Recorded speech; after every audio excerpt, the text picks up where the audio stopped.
Hello, everybody. Welcome into the NJCAA Network. I am Zach McKinstry, and today we have our 2024 NJCAA Division I Football Playoff Selection Show. Man, that's a mouthful, but it has been an unbelievable season of JUCO football this year. There have been major upsets, parity everywhere, talent all over junior college, and we are seeing that with our rankings here today. So what's on tap for today? We have the top 15 teams coming your way in what is the final rankings before the playoffs start. We'll give you those 4 teams that will make the playoffs, where they're seated and who will host in the semifinals.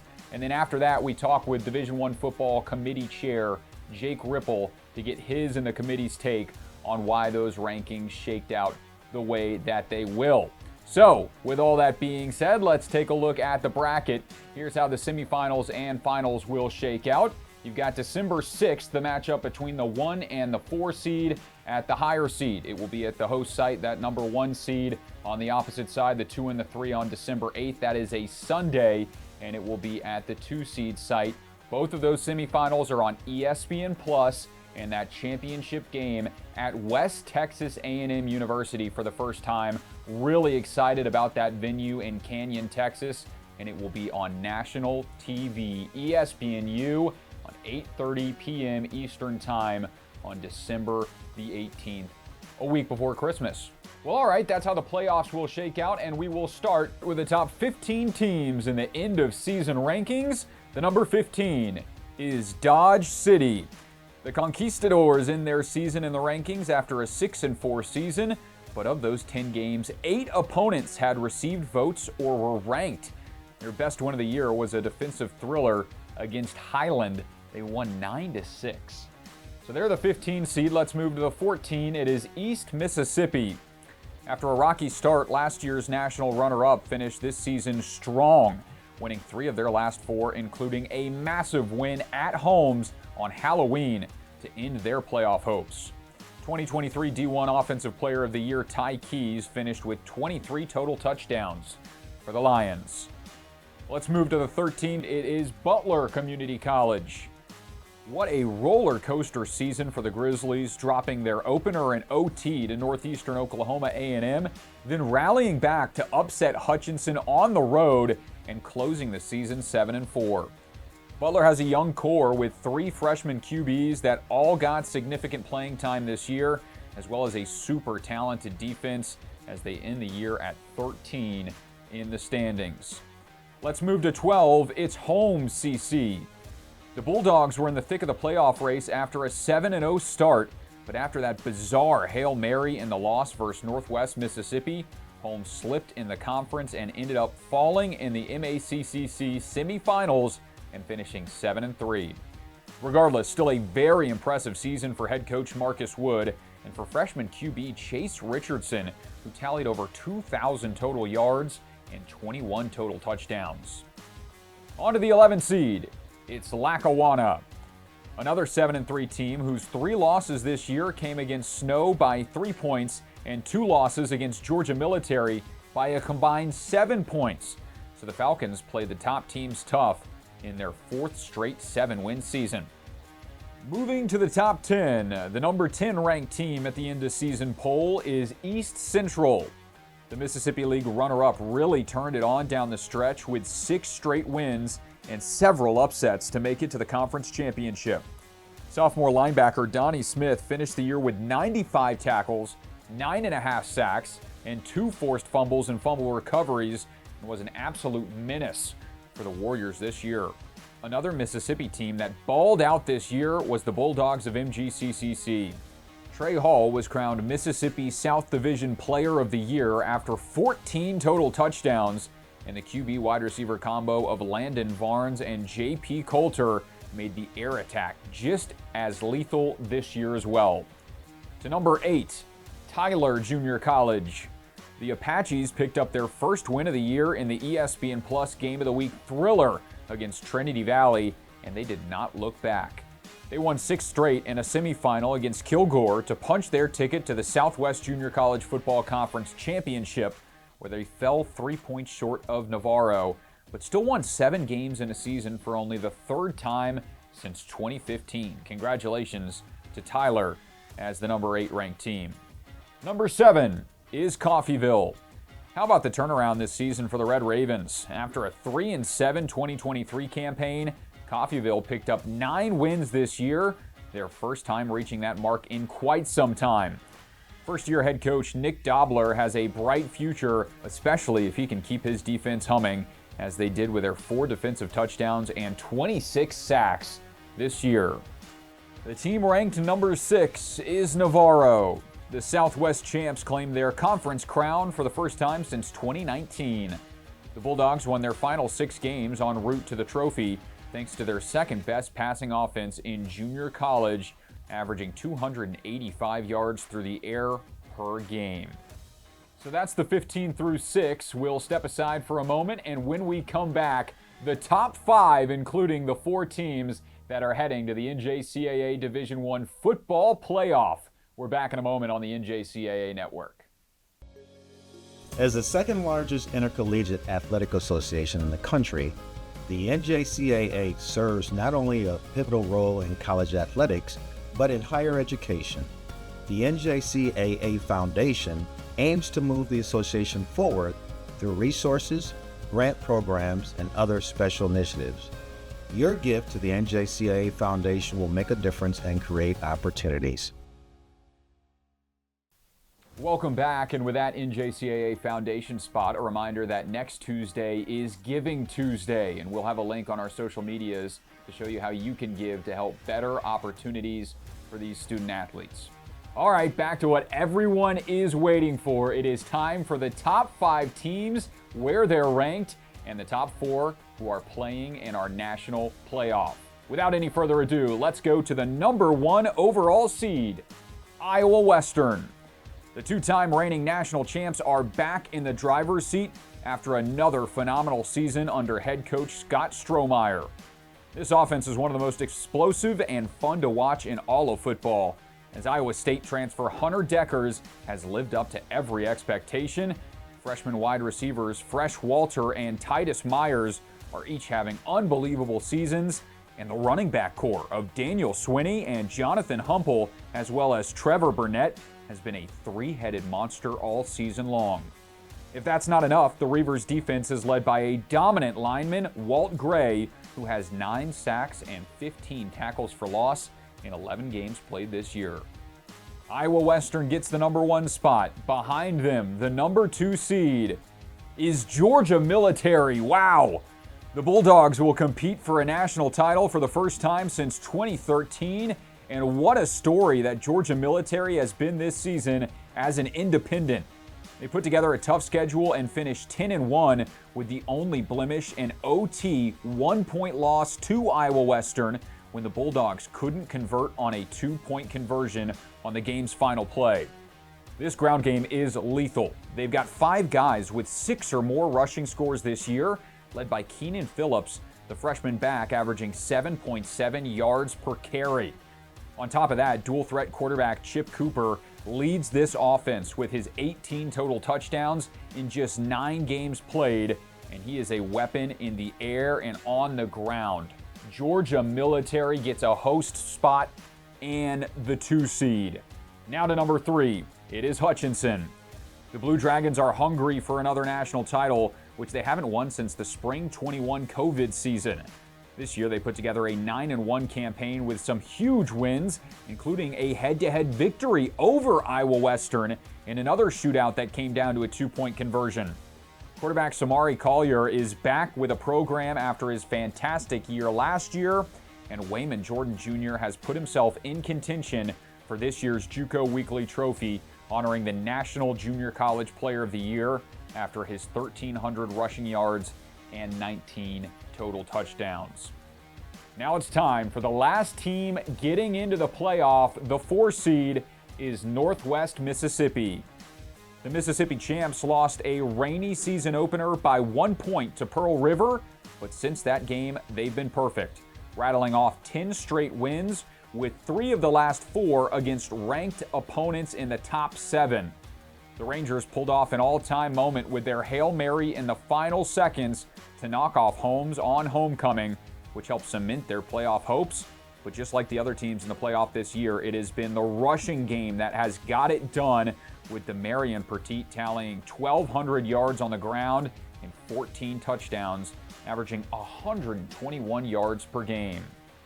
So that leaves us with the 5 seed and the first team out of the playoffs. It is Snow College and the Badgers. The Badgers are the first team out for the second straight year, 9-2 with ranked wins over Lackawanna and Butler, but an overtime loss to Georgia Military at home, combined with an 11-point loss to Iowa Western on the road, keeps them out of the playoffs. Make no mistake, this is still absolutely one of the most talented teams in the nation. QB Donnie Smith has 39 passing touchdowns in 11 games played, and Adonis Tillman has rushed for 11 more on the ground. Unfortunate for Snow College, but some really impressive talent that I'm sure we'll see at the next level. So let's go ahead and look at the bracket with it filled out. The 1 seed Iowa Western playing their game Friday, December 6th, hosting there in Council Bluffs, Iowa, against the 4 seed Northwest Mississippi. And then Sunday, December 8th, it's Georgia Military, the 2 seed, playing host to Hutchinson and the Blue Dragons, the 3 seed. What a shakeup in the top 5. Don't go anywhere. On the other side of this commercial break, we talk with the D1 Football Committee Chair, Jake Ripple, to get his thoughts on everything, how it played out, and an inside look at the committee's decisions. What an exciting 4, and we're back in a moment on the NJCAA Network. Intensity fuels these champion student athletes to greatness. Zurich Insurance is proud to be the official provider of student athlete insurance for the National Junior College Athletic Association. Throughout the highs, we cheer along to their screams of victory. Throughout the lows, we support them through their tears of defeat. Zurich Insurance, helping student athletes play the sport they love. All right, everybody, welcome back into our 2024 NJCAA Division I Football Selection Show. Joining us now is our D1 Football Committee Chair, Jake Ripple. Jake, thanks for joining us. Excited to have you aboard to talk about these top 4 teams. Thank you for having me, Zach. I obviously very excited. I think that we've got 2 semifinals that are going to be really, really competitive games. And,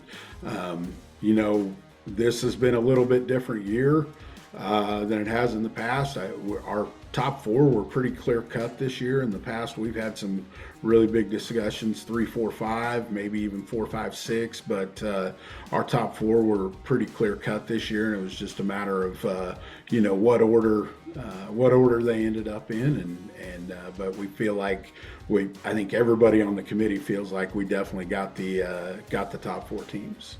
Yeah, the parity has been phenomenal across all of JUCO football this year.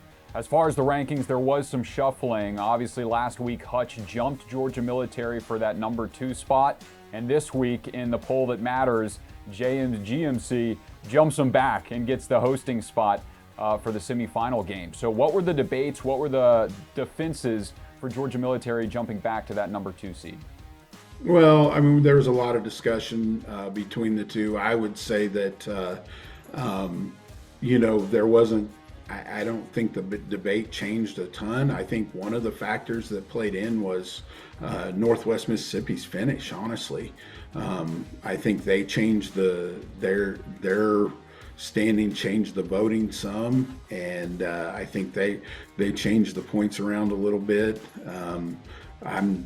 You look at it, and I think that especially between Georgia Military and Hutch, it's splitting hairs. I think they're really good teams. I think it comes down to what you value in the grand scheme of things. One of the things I always talk about is I think head-to-head has to matter, which obviously Hutch would have an advantage there. I think one of the things that other people talked about was, the losses that people had, and maybe unfortunately for Hutch, it was the timing of the loss. As Iowa Westerns and Georgia Militaries both came in the first 2 weeks of the season, and Hutch's came later in the year. I think it's a natural thing, right or wrong, where that happens. I think that's one of the natural things in polls, and it's just one of where it ended up falling in the poll. Yeah, and full transparency for the folks at home, it was 1 point that decided that 2 and 3 seed. It was as tight as possibly could be after all the criteria was applied and all those votes came in. And you talk about that head-to-head, Iowa Western has been in the number 1 spot for 5 straight weeks now. They did lose their head-to-head with Hutchinson earlier this year in that shootout thriller that came down to the 2-point conversion. So you talked a little bit about it already, but I'd love to hear the committee's thoughts on why Iowa Western gets that top seed with the head-to-head loss against Hutchinson. Well, I think obviously it's a tough call when you're talking about it, but I think some of it has to do with the history of the program. Iowa Western has been a program that's traditionally gotten better as the year has gone on, and I think that happened. I think everybody saw that as they continued to get better as the year went on, and I think we hope that every team does, but Iowa Western's kind of been notorious for that. If you look at the last couple of years, they've had a loss and then have come back through and kind of blown through the playoffs. So I think they get a little bit of benefit of the doubt because of their past performance in the playoffs and what they've done at the end of the year. I think you get a little bit of that when discussing them and talking through some of those things. Like I said, I think it's splitting hairs when you come down to it, and I think a lot of people, there could be an argument made for Hutchinson in that number 1 spot as well.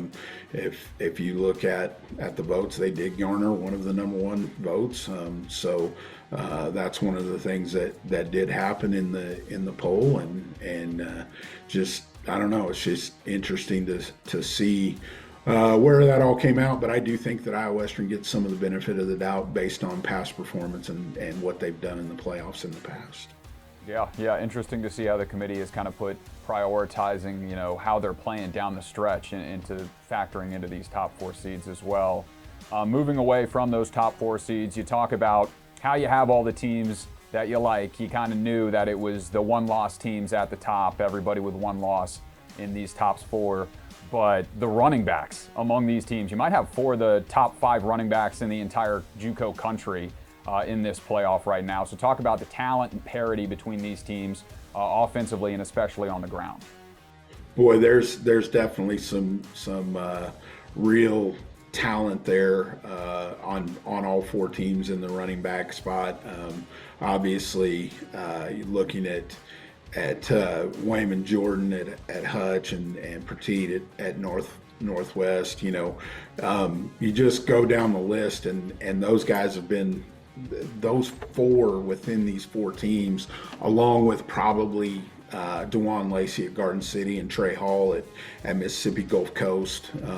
Those are probably the running backs that you'd look to the most. Not that we don't have some amazingly talented running backs in other places, but as far as performance, these 4 along with those other 2 have really kind of set themselves apart most of the year, and it's going to be interesting to see because I think you look at the defenses of some of these teams, and you're talking about defenses that are really good at stopping the run as well. So it's going to be interesting to see which teams can offensively scheme their running backs to get some yards on the ground, and which teams can shut the running attack down. And I think that's going to say a lot as to who moves forward in the playoffs in the coming weeks. Well, Jake, thank you for standing in the line of fire here on the hot seat. Any final comments for you on behalf of the committee before we wrap things up? I think when you look at it, obviously it wasn't not an easy decision. Our poll call was almost 2 hours and today, and we didn't we didn't discuss anything really outside of the top four. So, that's how much splitting hairs it was between those four, and how close that was. So that's one of the things that was really interesting to look at, that there really was no difference, very little difference between the four, and everybody on the committee agreed that they were very, very close, and I think it shows in the points.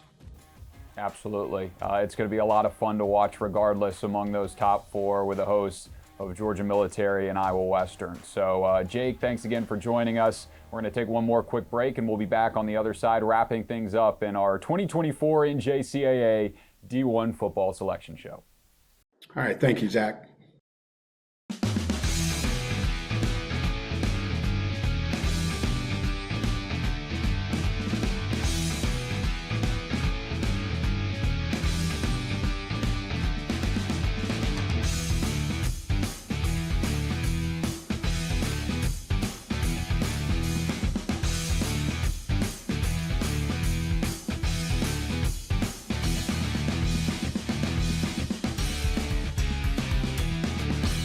Welcome back into the NJCAA Network. Once again, I'm Zach McKinstry, and that wraps up our selection show for today. One more time, let's look at the top four. Iowa Western, Northwest Mississippi, the 1 versus the 4 on Friday, December 6th. That one at 7 p.m. Central, 8 p.m. Eastern. And then Sunday, December 8th, 2:30 p.m. Central Time, 3:30 p.m. on the East Coast. Georgia Military playing host to Hutchinson and the Blue Dragons. Those semifinals on ESPN+, the national championship December 18th on ESPNU. What an unbelievably talented top 15 this year, and a phenomenal top 4 we have for playoffs coming up in the next few weeks. We hope you enjoy your Thanksgiving. Thanks for everybody tuning in. Congratulations to the teams that made it, and we will see you at those semifinal sites and then in West Texas A&M for our championship game on December 18th. Thanks for tuning in.